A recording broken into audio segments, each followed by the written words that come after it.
A reading from the book of God's Revelation.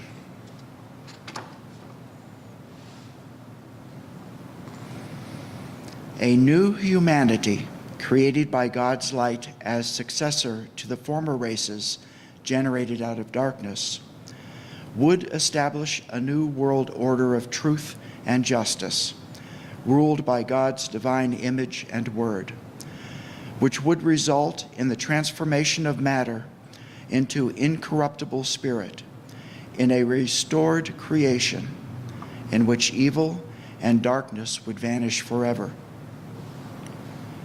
Before the final restoration, the world is to be purified by the bright rays of the sun.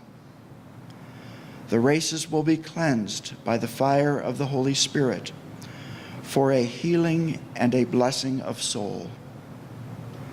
And God shall speak to them out of the light, and they will see his image.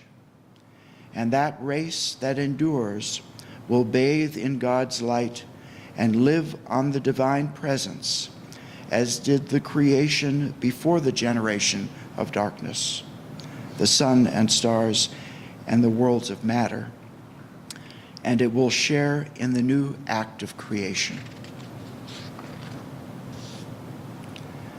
And the voice spoke to the man's soul, saying, "The image and the word from heaven establishes on earth a new religion, free from any human control, lest it be corrupted.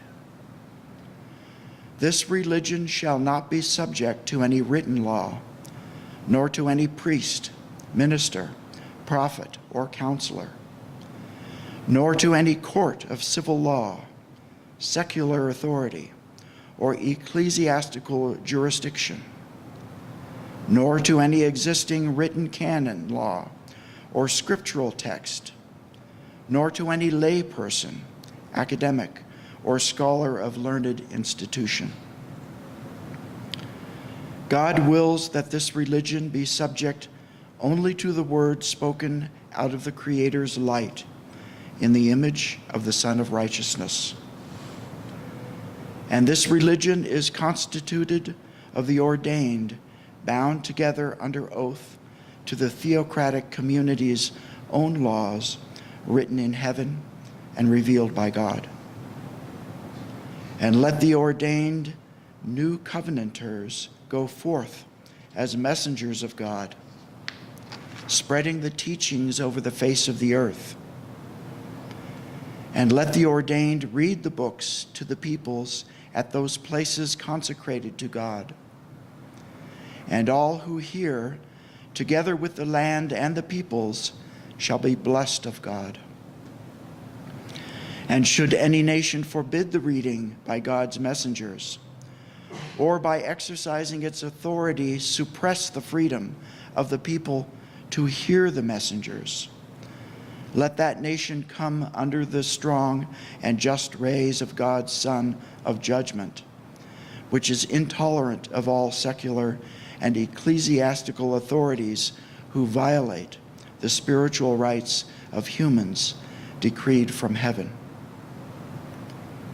The appearance of the image and the word, incarnate in the Son, summons all nations and governments to recognize the immutability of God as sovereign over the creation and acknowledge his sacred right to enter into human affairs and regulate those natural laws that govern all life. Divine law is omnipresent, omniscient, absolute, and unalterable in the first cause of effect over the human mind and spirit.